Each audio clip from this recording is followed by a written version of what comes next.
आज आप लोग विद्युत धारा इलेक्ट्रिक करंट का भाग 4 पढ़ने जा रहे हैं। कल आपको वैद्युत विभव के बारे में बताया गया था और आज आपको बताया जा रहा है विभवांतर के बारे में। किसके बारे में? विभवांतर के बारे में। ठीक है, तो विभवांतर में विभवांतर की परिभाषा क्या होती है? आपके सामने लिखा हुआ है, किसी परिपथ के दो बिंदुओं के बीच एकांक आवेश को प्रवाहित करने में, किसी परिपथ के दो बिंदुओं के बीच एकांक आवेश को प्रवाहित करने में किए गए कार्य को उन बिंदुओं के बीच विभवांतर कहते हैं। सीधा सा सिंपल सा नॉर्मली हम फिगर बनाते हैं, उसके द्वारा आप लोग समझ लीजिए। मान लीजिए ये कोई परिपथ है, मान लीजिए कोई परिपथ है, इसमें दो बिंदु हैं, एक ए है और एक क्या है? बी है। हमने क्या कहा? किसी परिपथ के दो बिंदु, तो किसी परिपथ, ये पूरा आपका जो है, ये जो बना हुआ है, ये क्या है? आपका परिपथ है। क्या है? परिपथ। यानी किसी परिपथ के और दो बिंदु, तो ये कितने बिंदु हो गए आपके? दो बिंदुओं के बीच। किसके बीच? दो बिंदु। दो बिंदु कौन कौन से आपके? ए व बी। कौन से? ए व बी। हमने कहा किसी परिपथ के दो बिंदुओं के बीच किसको? एकांक आवेश को प्रवाहित करने पर। तो मान लीजिए एकांक आवेश को प्रवाहित करने पर, यानी यहां से, इस जगह से क्या हो रहा है कि इसमें से एकांक आवेश क्या हो रहे हैं? प्रवाहित हो रहे हैं। कौन से आवेश प्रवाहित हो रहे हैं? एकांक आवेश। कहा ना हमने, किसी परिपथ के दो बिंदुओं के बीच, किसी परिपथ के दो बिंदुओं के बीच एकांक आवेश को, किसको? एकांक आवेश, एकांक आवेश को प्रवाहित करने में, इसको प्रवाहित करने में एकांक आवेश, ये देख रहे हैं ना, इस तरफ जा रहा है, बी से किसकी तरफ जा रहा है? एक तरफ, यानी प्रवाहित हो रहा है। एकांक आवेश को प्रवाहित करने में किए गए कार्य, यानी यहां से यहां तक जाने में जो कार्य हो रहा है वो क्या हो रहा है? डब्ल्यू हो रहा है। क्या हो रहा है? डब्ल्यू। किए गए कार्य को उन बिंदुओं के बीच क्या कहते हैं? विभवांतर कहते हैं। तो फिर देख लिए, ये जो सीधी लाइन है, मान लीजिए परिपथ है, परिपथ में कितने बिंदु हैं? दो बिंदु हैं, और दो बिंदुओं में हम किसको प्रवाहित कर रहे हैं? एकांक आवेश, यानी क्यू को प्रवाहित। एकांक आवेश को प्रवाहित करने में, एकांक आवेश को यानी यहां से यहां तक प्रवाहित करने में किए गए कार्य को उन बिंदुओं के बीच क्या कहा जाता है? विभवांतर कहा जाता है। उन बिंदुओं के बीच क्या कहते हैं? विभवांतर कहते हैं। क्लियर हो गया होगा? फिर से देख लीजिए, किसी परिपथ के दो बिंदुओं के बीच एकांक आवेश जो ऐसे फ्लो हो रहे हैं, एकांक आवेश को प्रवाहित होने में, एकांक आवेश को प्रवाहित होने में कहां से यहां तक प्रवाहित होने में किए गए कार्य को उन दोनों बिंदुओं के बीच का क्या कहते हैं? विभवांतर कहते हैं। उम्मीद करते होंगे परिभाषा आपको इस फिगर से समझ में आ गया होगा। अब आगे हम बढ़ते हैं। अब इसको किससे प्रदर्शित करते हैं, क्या लिखते हैं विभवांतर को, ये भी देख लेते हैं। विभव में विभवांतर का मतलब है कि जब दो विभव में अंतर हो जाए, ठीक है, तो वहां किसका उपयोग हो जाएगा? विभवांतर। यानी फॉर्मूला क्या होगा? फॉर्मूला इसका होगा आपका डेल वी। क्या होगा? Del V. यानी विभवांतर किसे कर रहे हैं? डेल वी से। डेल वी इक्वल टू होता है डब्ल्यू बाई क्यू। बाकी सब आप जानते हैं। डब्ल्यू क्या है? आवेश को एक बिंदु से दूसरे बिंदु तक ले जाने में किया गया कार्य हो गया। क्यू क्या है? आवेश है। डेल वी क्या है? आपका विभवांतर है। डेल वी क्या है? आपका विभवांतर है। ठीक, जो विभवांतर का मात्रक हो, जो विभव का मात्रक होता है, विभव का मात्रक क्या होता है? वोल्ट होता है। क्या होता है? वोल्ट। ये बताया गया था। वही मात्रक किसका हो जाएगा? विभवांतर का भी मात्रक क्या हो? विभवांतर का भी मात्रक क्या होगा? वोल्ट होगा। क्या होगा? वोल्ट होगा। विभव का मात्रक अगर वोल्ट है तो विभवांतर की मात्रा क्या होगा? वोल्ट होगा। इन दोनों के जो मात्रक होंगे वो कैसे होंगे? सेम होंगे। वोल्ट की परिभाषा जो आप विभव में लिखेंगे वही एक वोल्ट की परिभाषा आप विभवांतर में भी लिख सकते हैं। ठीक, अब हम बताने जा रहे हैं इसके जो छोटे मात्रक होते हैं। किसके छोटे मात्रक? विभवांतर के जो छोटे मात्रक होते हैं, जैसे मिली वोल्ट हो गया, किलो वोल्ट हो गया, माइक्रो वोल्ट हो गया, मेगा वोल्ट हो गया, उसके बारे में हम चल रहे हैं बताने।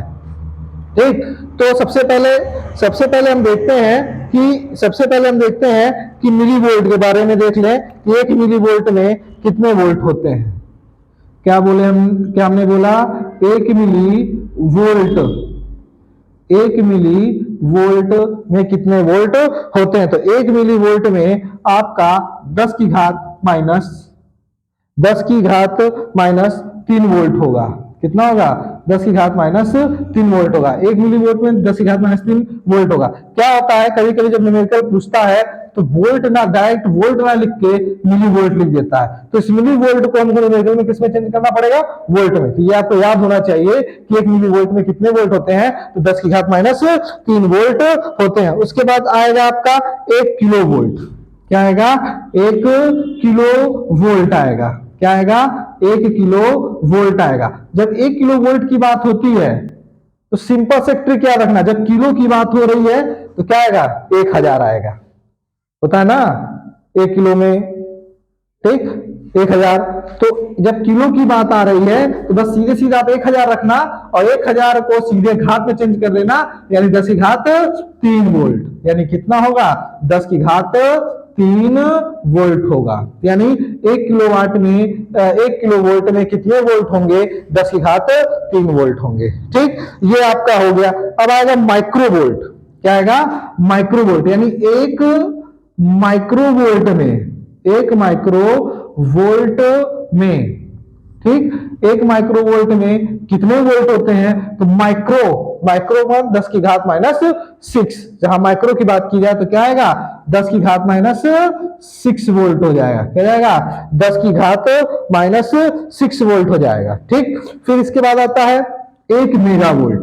क्या आएगा? 1 मेगा वोल्ट। क्या आएगा? 1 मेगा वोल्ट। यानी 1 मेगा वोल्ट में कितने वोल्ट होते हैं? तो सीधा याद रखना 10 की घात 6 वोल्ट होते हैं। कितने होते हैं? 10 की घात 6 वोल्ट। ये जो हमने आपको बताया है ये सवाल में मिली वोल्ट करके दे देगा, किलो वोल्ट करके दे देगा, माइक्रो वोल्ट करके दे देगा, मेगा वोल्ट। तो इन सबको किसमें चेंज करना होगा? इन सबको आपको वोल्ट में चेंज करना होगा। अगर कह दो 1 मिली वोल्ट में कितने होते हैं तो आप कहोगे 10 की घात माइनस 3 होते हैं। 1 किलो वोल्ट में कितने वोल्ट होते हैं? 10 की घात 3 वोल्ट होते हैं। 1 माइक्रो वोल्ट में कितना होता है? 10 की पावर माइनस 6 वोल्ट होता है। और 1 मेगा वोल्ट में कितना होता है? 10 की पावर 6 वोल्ट होता है। ठीक, ये जो आपका था ये विभवांतर के बारे में था। किसके बारे में था? ये आपका विभवांतर के बारे में था। ठीक, अब हम आगे बढ़ते हैं। विभवांतर के बारे में हो गया। अब हम लोग आगे बढ़ेंगे, लेकिन छोटी चीजें हैं उसके बारे में हम लोग जरा देख लेते हैं। ठीक, तो इसमें हम देख लें कि कब कुंजी के बारे में जरा देख लें, कब खुली कुंजी होगी, कब बंद कुंजी होगी, इन सब के बारे में जरा हम लोग देख लेते हैं। क्योंकि अभी तक इससे क्वेश्चन नहीं बना है, लेकिन बोर्ड के पेपर में अगर चाहेगा तो फिगर बना के दे देगा और आपको बताएगा कि इसमें पहचानिए कौन सी बंद कुंजी है, कौन खुली कुंजी है। नॉर्मली होता है स्कूल में या कॉलेज में नहीं बताया जाता है या टीचर इग्नोर कर देता है, वो सोचता है सब छोटी चीजें नहीं आती हैं, टीचर सोचते हैं ऐसा। ठीक है, लेकिन क्या करना है, टॉपिक पूरा छोटी छोटी चीजें भी आपको इस वीडियो में सब बताई जा रही हैं, ध्यान दीजिएगा। ठीक, तो सबसे पहले जो खुली कुंजी की बात आएगी, तो खुली कुंजी में जब आप ऐसा सिंबल देखेंगे, इस तरह का सिंबल देखेंगे, तो ये समझ लीजिएगा कौन सी कुंजी है आपकी, ये खुली हुई है। ठीक है, कैसी है? खुली कुंजी है। ठीक, अगर यही कुंजी ऐसे होकर और इसमें जब बीच में बिंदी टाइप की दिखाई दे, ठीक है, तो इसको कहते हैं क्लोज्ड, यानी बंद है। क्या है? ये बंद कुंजी है। ठीक, तो इस तरह से होगा। ये 2 सिंबल आप याद रखिएगा। ठीक, अब सेल का, बैटरी का, प्रत्यावर्ती धारा स्रोत का सिंबल आपको बता दें कैसे होता है। तो ये तो हो गया कुंजी कैसी, जब ऐसा सिंबल दिखेगा तो आप समझ लीजिएगा कि कुंजी कैसी भी खुली हुई है, और जब ऐसे जब डॉट दिख जाएगा बीच में तो क्या होगा? बंद कुंजी है। ठीक, अब आगे बढ़ते हैं। आगे क्या है? आगे के विषय में अब देखते हैं। अगर आपको कोई कह दे, इस तरह का स्ट्रक्चर दे दे और कोई ये पूछ दे कि ये बताइए कि किसका है, सेल का है कि बैटरी का है कि प्रत्यावर्ती धारा का है, तो आप ये याद रखिएगा ये जो सिंबल जो देख रहे हैं ये किसका है? सेल का है। इस तरह से दिखाई दे तो किसका होगा? सेल का होगा। ठीक, अब ये तो पहला पॉइंट हमने बता दिया। दूसरा पॉइंट, ठीक, बैटरी का सिंबल क्या होता है तो इसके बारे में भी जान लीजिए। इस तरह से बनेगा, फिर इस तरह से रहेगा आपका, और फिर इस तरह से हो जाएगा और यहाँ पर ये हो जाएगा, ये माइनस हो जाएगा, ये क्या हो जाएगा, प्लस हो जाएगा। तो ये किसका सिंबल हो जाएगा, बैटरी का।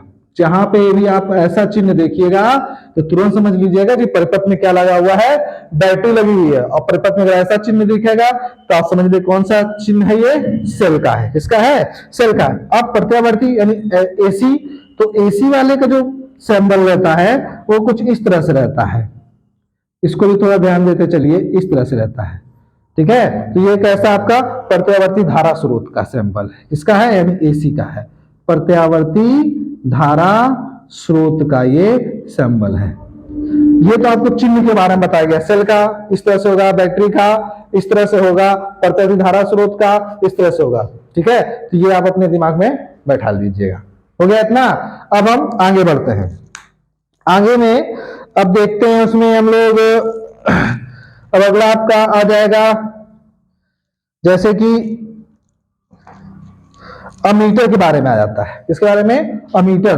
तो इसके बारे में भी ज्यादा क्वेश्चन उठता है, ठीक है, अमीटर के बारे में भी ज्यादा क्वेश्चन उठता है, ठीक। तो अमीटर में क्या है इसके बारे में हम देख लेते हैं, ठीक। तो अमीटर में किसका माप करते हैं, यानी मापन किसका होता है, तो इसमें धारा को जो मापा जाता है वो किससे मापते हैं हम लोग, अमीटर से मापते हैं। किससे मापते हैं, अमीटर से मापते हैं, ठीक है। तो अमीटर में, अमीटर किस काम में आता है, शॉर्टकट में लिख दे रहे हैं, अमीटर जो होता है वो धारा के मापन में यानी धारा के माप में काम में आता है अमीटर, ठीक है। और इसके बाद ये तो हो गया, पेपर पूछ देगा कि धारा को किसमें मापते हैं, किस यंत्र या किस उपकरण द्वारा मापा जाता है, किसके द्वारा, अमीटर के द्वारा। किसके द्वारा मापा जाता है, अमीटर के द्वारा मापा जाता है, ठीक है। अब अमीटर को चालक तार के जो भी परिपथ बनता है, अमीटर को हमेशा चालक तार के, पेपर पूछ देगा कि अमीटर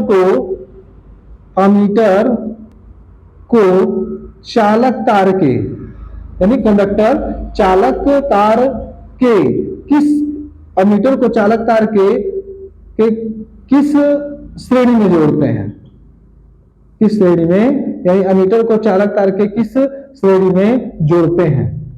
और कई ऑप्शन दे देगा, वैसे क्वेश्चन नहीं बना है लेकिन तब भी आपने तरफ क्वेश्चन बना के आपको बता दे रहे हैं, ठीक है। तो अमीटर को चालक तार के किस श्रेणी में जोड़ा जाता है, तो याद रखिएगा अमीटर को चालक तार के हमेशा श्रेणी क्रम में जोड़ा जाता है। किस क्रम में जोड़ा जाता है, श्रेणी क्रम में जोड़ा जाता है। ये आपको जो वैकल्पिक प्रश्न है वो बताया जा रहा है, वो छोटे छोटे चीजें हैं, ठीक है। तो ये ध्यान रखिएगा, अमीटर का माप, अमीटर किसके माप के लिए होता है, धारक माप के लिए होता है। अमीटर को चालक तार किस श्रेणी में जोड़ा जाता है, तो श्रेणी क्रम में जोड़ा जाता है, ठीक है। किस क्रम में जोड़ा जाता है, श्रेणी क्रम में जोड़ा जाता है। सिंपल से अगर फिगर देखना चाहते हो तो आप इसको समझ सकते हो, यहाँ पर ऐसे प्लस हो जाएगा और यहाँ पे क्या हो जाएगा, माइनस हो जाएगा, ठीक है। क्या हो जाएगा, प्लस हो जाएगा, ये क्या हो जाएगा, माइनस हो जाएगा, ठीक। और यहाँ पे आपका क्या है, एम्पियर है, ये प्लस है और ये क्या है, माइनस है, ठीक। और ये इस तरह से हो गया, ये आपका क्या हो गया, चालक तार हो गया। क्या हो गया, ये चालक तार हो गया। अमीटर है किसकी माप के लिए, विद्युत धारक माप के लिए हो गया। और किस क्रम में जुड़ा, ये श्रेणी क्रम में जुड़ा हुआ है, ठीक। अब आगे देखते हैं, इसमें ये हो गया अमीटर के बारे में। ये सब छोटे छोटे क्वेश्चन बताए जा रहे हैं इस समय, फोकस कर लीजिएगा बढ़िया से इस पे, ठीक है। अब आगे बढ़ रहे हैं, अब वोल्ट मीटर के बारे में बताने जा रहे हैं। किसके बारे में बताने जा रहे हैं, वोल्ट मीटर के बारे में बताने जा रहे हैं, ठीक। तो वोल्ट मीटर में क्या होगा उसके बारे में जरा हम लोग देख लेते हैं, ठीक है। तो वोल्ट मीटर में जो है आपका, तो ये है हो जाएगा वोल्ट मीटर के बारे में बताने चल रहे हैं। अब तो जायज सी बात है, जब आप इसमें वोल्ट देख रहे हैं और क्या देख रहे हैं, मीटर, इसमें किसको मापा जाएगा, यानी वोल्ट को मापा जाएगा। किसको मापा जाएगा, वोल्ट को, यानी विभवांतर को मापते हैं। किस मापते हैं, वोल्ट, यानी वोल्ट मीटर में किसका मापन होता है, विभवांतर का। किसका हो जाएगा, विभवांतर का, ठीक है। यानी वोल्ट मीटर में किसको मापा जाएगा, विभवांतर, ठीक है। किसको मापते हैं, विभवांतर को मापते हैं, ठीक है। अब इसको हम लोग ये जो है आपका वोल्ट मीटर होता है वो चालक तार के हमेशा समांतर क्रम में जोड़ा जाता है। अगर पूछ दे कि वोल्ट मीटर को चालक तार के किस क्रम में जोड़ा जाता है, तो ये याद रखिएगा वोल्ट मीटर को हमेशा चालक तार के समांतर क्रम में जोड़ते हैं। लिख दे रहे हैं, वोल्ट मीटर को वोल्ट मीटर को चालक तार के, इसके वोल्ट मीटर को चालक तार के समांतर क्रम में, किस क्रम में, समांतर क्रम में जोड़ा जाता है। ठीक है, अब इससे भी क्वेश्चन बन सकता है, पूछ देगा कि वोल्ट मीटर और अमीटर में अंतर बताइए। दो अंतर आपके बन रहे हैं, पहले हमने अमीटर आपको बताया, अमीटर में हमने आपको क्या बताया, अमीटर में किसका मापन करते हैं, विद्युत धारा का मापन करते हैं। ठीक है, और अमीटर को चालक तार के किस क्रम में जोड़ते हैं, श्रेणी क्रम में जोड़ते हैं। और वोल्ट मीटर का क्या हो जाएगा, पहला अंतर हो जाएगा, वोल्ट मीटर में ऐसा विभवांतर का मापन किया जाता है। ठीक, और उसके बाद वोल्ट मीटर को चालक तार के हमेशा किस क्रम में जोड़ा जाता है, समांतर क्रम में जोड़ा जाता है। किस क्रम में जोड़ा जाता है, समांतर क्रम में जोड़ा जाता है। ठीक है, तो ये आपका हो गया। अब इसका अगर परिपथ देखना चाहते हैं तो आप इसका परिपथ भी देख सकते हैं। ठीक है, तो इसका परिपथ जो आपका हो जाएगा, छोटे छोटे क्वेश्चन है, ध्यान दीजिएगा। अधिकांश बच्चे बड़े बड़े क्वेश्चन ही देखते हैं, और जब पेपर में छोटे क्वेश्चन आते हैं तो नंबर उनका छूट जाता है। अधिकांश को लगता है कि ये तुम पढ़े ही नहीं है, कैसे आ गया। ठीक है, ये हो गया आपका क्या, चालक तार हो गया। ठीक, अब कल हम लोग पढ़ेंगे विद्युत परिपथ के बारे में। किसके बारे में पढ़ेंगे, विद्युत परिपथ के बारे में पढ़ेंगे।